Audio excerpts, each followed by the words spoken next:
Hi geniuses, welcome to the channel Science Wizard Pooja Ranjan. This channel is all about the science subject of classes 6, 7th, 8th, 9th and 10th physics and chemistry. If you are new to my channel, you can subscribe to the channel for more science videos, and if you like the explanation then please press the like button and share this video with your friends, family and the classmates. सो आज जो हम chapter discuss करने वाले हैं वो है class 8 का chemistry chapter 6 combustion and flame from the living science book. So इस चैप्टर पे मैं ऑलरेडी 3 वीडियोस बना चुकी हूँ। सो उनका लिंक मैं आपको डिस्क्रिप्शन बॉक्स में दे दूंगी, आप जाके उनको पहले चेक कर सकते हैं।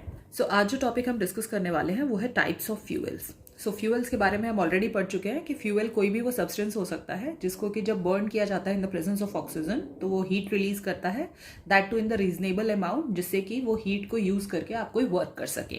जैसे पेट्रोल है, डीजल है, केरोसिन है, एलपीजी है, सीएनजी है, these are all the fuels. अब जो फ्यूल होते हैं उनको क्लासिफाई किया जाता है ऑन द बेसिस कि वो किस स्टेट में एग्जिस्ट कर रहे हैं नेचर में, ठीक है, whether they are existing in the solid state, liquid state और अ गैशियस स्टेट।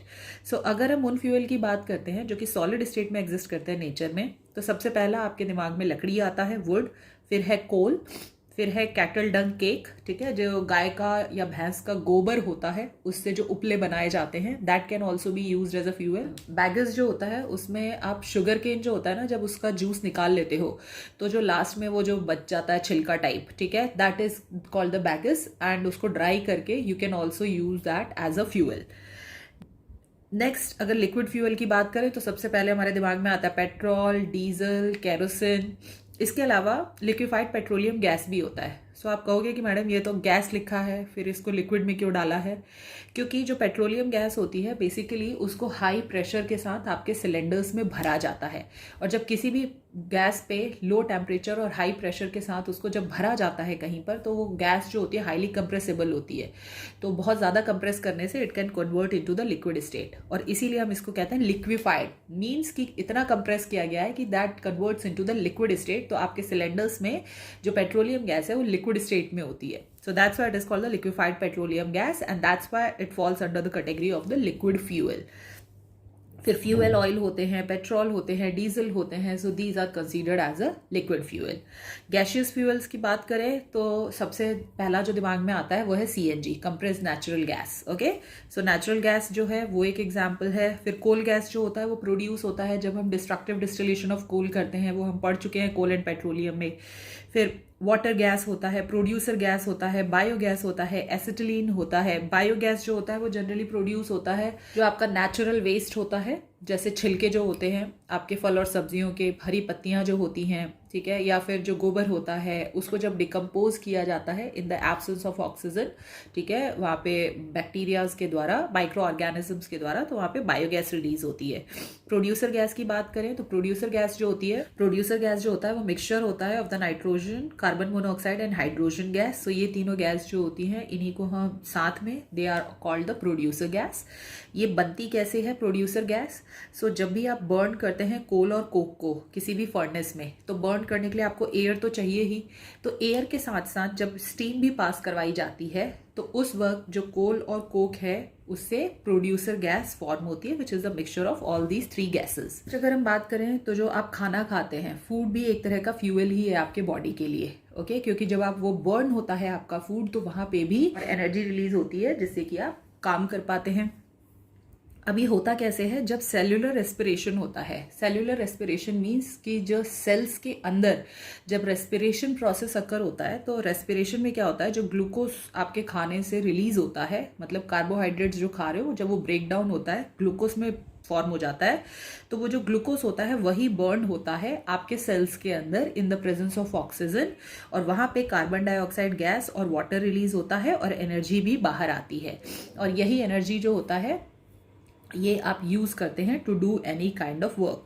तो वहां पे भी ग्लूकोज बर्न हो रहा है in the presence of oxygen. तो कोई भी चीज जब बर्न होती है in the presence of oxygen तो उसको हम कंबशन कहते हैं। तो cellular respiration is a kind of combustion which is taking place inside your body to produce the energy. अब फ्यूल को बर्न करना ज़रूरी है क्योंकि हमें हीट एनर्जी चाहिए जिससे कि हम बहुत सारे काम कर सकें, बट इन फ्यूल्स को बर्न करने के बहुत सारे साइड इफ़ेक्ट्स भी हैं। अब इनके क्या इम्पैक्ट होते हैं आपके एनवायरनमेंट पे? तो सबसे पहला कि जब भी आप किसी फ्यूल को बर्न करते हैं सो सबसे पहली चीज़ हमेशा याद रखनी है कि कोई भी फ्यूल जो आपको नेचर से मिल रहा है ना, जैसे कि पेट्रोलियम मिलता है आपको, कोल मिलता है आपको, लकड़ी मिलती है आपको, कोई भी फ्यूल जो कि नेचर से मिल रहा है आपको, तो उसमें सबसे ज़्यादा मात्रा में कार्बन होता है और हाइड्रोजन भी होता है। तो वो हाइड्रोकार्बन कंपाउंड्स होते हैं। सर जब बर्न करते हैं आप किसी भी कार्बन कंटेनिंग फ्यूल को, मतलब जिसमें कार्बन होता है, तो कार्बन जब ऑक्सीजन के संग कंबाइन करेगा तो वहाँ पे कार्बन डाइऑक्साइड गैस रिलीज करेगा, सबसे पहली चीज़। दूसरा, वहाँ पे ऐश रिलीज होता है। सो जैसे पेपर को जलाने के बाद जो लास्ट में बच जाता है ना, उसको ऐश कहते हैं। लकड़ी को जलाने के बाद जब पूरी लकड़ी जल गई तो लास्ट में जो राख बच जाती है उसको ऐश कहते हैं। तो एक तो ऐश रिलीज होता है, और उसके साथ साथ बहुत सारे फाइन पार्टिकल्स जो होते हैं अनबर्न्ड कार्बन के, मतलब वो कार्बन जो कि प्रॉपर जला नहीं है, उसके जो फाइन पार्टिकल्स होते हैं वो एयर में चले जाते हैं, और ये फाइन पार्टिकल्स जो होते हैं वो एयर में घूमते रहते हैं, बहुत सारा पॉल्यूशन भी कॉज करते हैं। सो इनको हम कहते हैं suspended particulate matter. Suspended particulate matter means कि जो एयर में घूम रहे हैं, सस्पेंडेड हैं, ठीक है, और ये बहुत ही डेंजरस पॉल्यूटेंट्स होते हैं।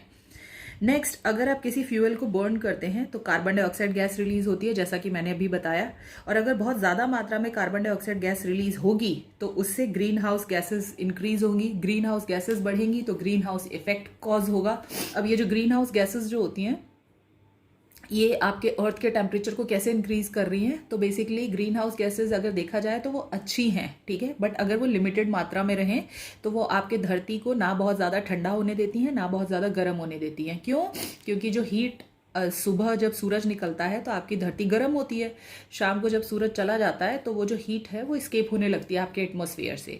सो ये जो ग्रीन हाउस गैसेस जो होती हैं ये एक ब्लैंकेट का काम करती हैं जो कि हीट को स्केप नहीं होने देती, जिसके कारण आपका जो अर्थ है वो वार्मर प्लेस होता है, जिससे कि यहाँ लाइफ पॉसिबल है। बट अगर कॉन्स्टेंटली आप इस ग्रीन हाउस गैसेस को इंक्रीज करते जाओगे तो उससे ग्रीन हाउस इफेक्ट इंक्रीज होगा, और ग्रीन हाउस इफेक्ट मतलब कि वो जो लेयर है, वो जो ब्लैंकेट है ग्रीन हाउस गैसेस का, उसको मोटा करते जा रहे हो।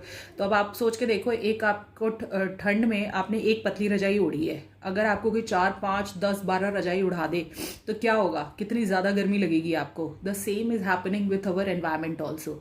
ग्रीन हाउस गैसेज के कारण वो जो ब्लैंकेट की लेयर है, ग्रीन हाउस गैसेस की लेयर है, वो मोटी होती जा रही है, जिसके कारण कि जो मॉर्निंग में जो हीट आपके अर्थ और ये ट्रैप करते हैं वो इवनिंग में स्केप नहीं हो पाती है, जिसके कारण अर्थ का टेम्परेचर कॉन्स्टेंटली बढ़ता जा रहा है। इसी को हम ग्लोबल वार्मिंग कहते हैं। इसके कारण जो पोल्स हैं, नॉर्थ और साउथ पोल, जो कि बहुत ठंडे होते हैं, तो वहाँ पे ग्लेशियर्स होता है, वहाँ पे पोलर आइस कैप्स और ग्लेशियर्स होते हैं, वो पिघलते जा रहे हैं, और उनके पिघलने से जो सी का लेवल है वो इंक्रीज होता जा रहा है, जिसके कारण कि बाढ़ आने के बहुत ज़्यादा चांसेस बढ़ जाते हैं नियर द सी कोस्ट।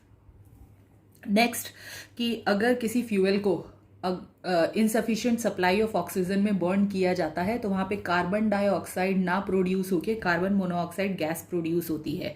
तो यहाँ पे याद रखना, अगर कोई फ्यूल कंप्लीटली बर्न हो रहा है in the proper amount of oxygen, ठीक है, तो वहाँ पे कार्बन डाइऑक्साइड बनता है। अगर जो फ्यूल है उसको इनसफिशिएंट मात्रा में एयर मिल रही है तो वहाँ पे कार्बन डाइऑक्साइड ना रिलीज होकर कार्बन मोनोऑक्साइड रिलीज होता है, और ये एक बहुत ही डेंजरस पॉल्यूटेंट है, बहुत ही पॉइजनस गैस होती है। और इसीलिए ये रिकमेंड किया जाता है कि पहले के लोग क्या करते थे, कोयला जला के, ठीक है, ठंड के टाइम में और सो जाते थे। तो इसलिए बोला जाता है कि रात के टाइम में कभी भी बंद कमरे में कोयला जला के नहीं सोना चाहिए, क्योंकि वहाँ पे ऑक्सीजन पूरी मात्रा में मिलेगी नहीं कोयले को, कार्बन डाइऑक्साइड बनेगा नहीं, वहाँ मोनोऑक्साइड बन जाएगा। कार्बन मोनोऑक्साइड पॉइजनस गैस है, और अगर सोता हुआ आदमी उसको इनहेल कर ले तो उससे डेथ भी हो सकती है। नेक्स्ट, जो कोल होता है उसमें सल्फर भी पाया जाता है, ठीक है, कुछ मात्रा में, जो कि हम ऑलरेडी कोल एंड पेट्रोलियम में पढ़ चुके हैं। तो जब कोल को बर्न करते हो तो जो सल्फर होता है उसमें वो भी कंबाइन करता है ऑक्सीजन के संग, और वहाँ पे सल्फर डाइऑक्साइड गैस प्रोड्यूस करता है। कार्बन डाइऑक्साइड के साथ साथ सल्फर डाइऑक्साइड गैस भी रिलीज होती है जब आप कोल बर्न करते हैं तो, और ये भी एक पॉइजनस गैस है। अब ये जो सल्फर डाइऑक्साइड गैस होती है ये आपके एयर में प्रेजेंट होती है, बट जब बारिश होती है तो बारिश के टाइम वो जो वाटर होता है, रेन वाटर, उसके संग ये सल्फर डाइऑक्साइड गैस जो है वो रिएक्ट करती है, ठीक है, और जब रिएक्ट करती है तो सल्फर डाइऑक्साइड और वाटर एक दूसरे के संग रिएक्ट करके सल्फ्यूरस एसिड बनाते हैं, और इसी को हम सल्फ्यूरिक एसिड कहते हैं बेसिकली। और ये कॉज करता है एसिड रेन। सो एसिड रेन जो होता है वो बहुत ही हार्मफुल होता है हमारे मॉन्यूमेंट्स के लिए, हमारे सॉइल के लिए, हमारे जो वाटर बॉडीज़ हैं उनके लिए, क्योंकि जितना ज़्यादा एसिड रेन होगा तो जो एक्वेटिक एनिमल्स हैं उनकी लाइफ भी इम्पेक्ट होती है, क्रॉप्स प्रॉपर ग्रो नहीं हो पाते, बिल्डिंग्स डैमेज हो रही हैं। जैसे ताजमहल का आपने एग्जाम्पल सुना होगा कि जो पत्थर है वो धीरे धीरे येलो होते जा रहे हैं due to the acid rain. और सॉइल में अगर एसिडिटी बढ़ती जाएगी तो जो सॉइल है उसकी फर्टिलिटी कम हो जाती है, तो ज़्यादा क्रॉप्स आप ग्रो नहीं कर सकते हैं।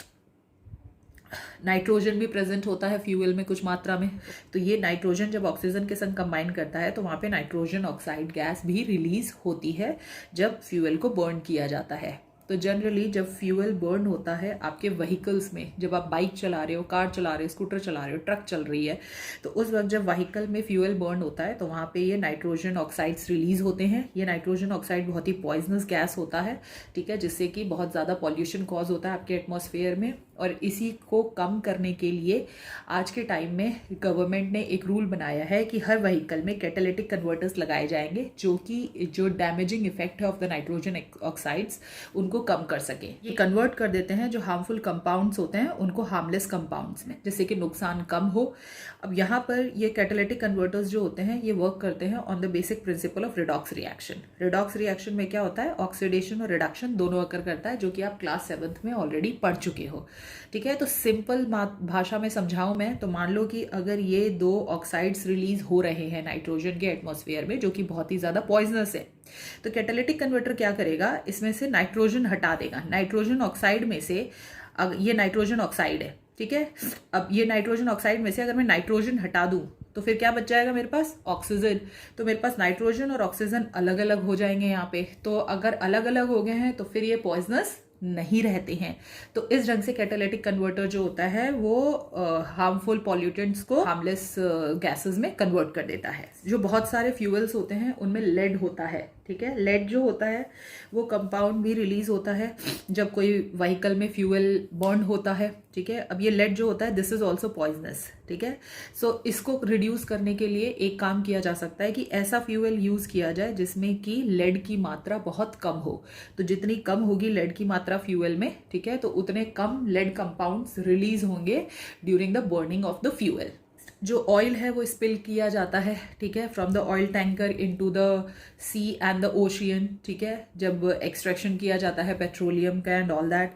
अब वो जो ऑयल स्पिल किया जाता है, ठीक है, वो सारा का सारा पानी जो है वो समुद्र के पानी के संग मिल जाता है। जो ऑयल होता है, ठीक है, that can lead to the death of the large number of aquatic animals also. Next अगर बात करें तो जो डैम्स कंस्ट्रक्ट किए जाते हैं रिवर्स के ऊपर, ठीक है, in order to produce the electricity by the hydro electric power plants. So इन डैम्स को बनाने के लिए बहुत सारा जो पानी है वो इकट्ठा किया जाता है। और बहुत सारा पानी जो है अगर वो एक जगह पर इकट्ठा किया जाएगा तो जो डैम का बॉटम होता है वहाँ पे बहुत ज़्यादा प्रेशर एक्सर्ट होता है। और डैम के में इतना पानी इकट्ठा करने के कारण वहाँ पे there may be the chances of the earthquake, okay. So आगे जाके अर्थक्वेक होने के भी रिस्क रहता है जहाँ पे डैम कंस्ट्रक्ट किया जा रहा है। इसके अलावा डैम कंस्ट्रक्ट करते हैं तो आसपास की बहुत सारी दूर तक की जगह खाली करवा दी जाती है कि अगर कुछ मिसहैपनिंग हुई तो लोग ना मरे। तो बहुत सारे लोगों को अपना घर खोना पड़ता है, ठीक है। वहाँ का जो फ्लोरा और फौना होता है, फ्लोरा और फौना मतलब कि जो पेड़ पौधे और जानवर होते हैं, ठीक है, वो वहाँ से गायब हो जाते हैं। वहाँ पे वो हैबिटेट जो है उनका वो हट जाता है वहाँ से, और अर्थक्वेक का रिस्क भी बढ़ जाता है। जो न्यूक्लियर पावर प्लांट्स होते हैं, इलेक्ट्रिकल एनर्जी है वो प्रोड्यूस की जाती है by the nuclear reaction, okay, by the nuclear fission reaction. So यहाँ पर क्या होता है कि इसके कारण बहुत ही हार्मफुल रेडिएशन पॉल्यूशन रिलीज होता है और ये इतना ज़्यादा डेंजरस होता है कि this can lead to the cancer. आपने चेरनोबिल का सुना होगा, ठीक है, वो भी एक न्यूक्लियर पावर प्लांट था जहाँ पे कि एनर्जी प्रोड्यूस की जाती थी, इलेक्ट्रिकल एनर्जी, और वहाँ पे एक डिजास्टर हुआ जिसके कारण कि वहाँ पे जो न्यूक्लियर रेडिएशन थे वो पूरी जगहों में फैल गए और लोग बहुत बीमार होने लगे, बहुत सारे स्किन प्रॉब्लम्स होने लगी, बहुत सारे लोगों को कैंसर हो गया, सेल्स डैमेज हो गए। सो जो न्यूक्लियर पावर प्लांट्स होते हैं एक्चुअली यहाँ पे एनर्जी तो इजीली प्रोड्यूस हो जाती है बट रिस्क बहुत ज़्यादा रहता है। So this is it about this video. ये side effects हैं of burning the fuel. In the next video, I will be covering the question and answers of this chapter from the Living Science book. Till then, take care. Bye bye.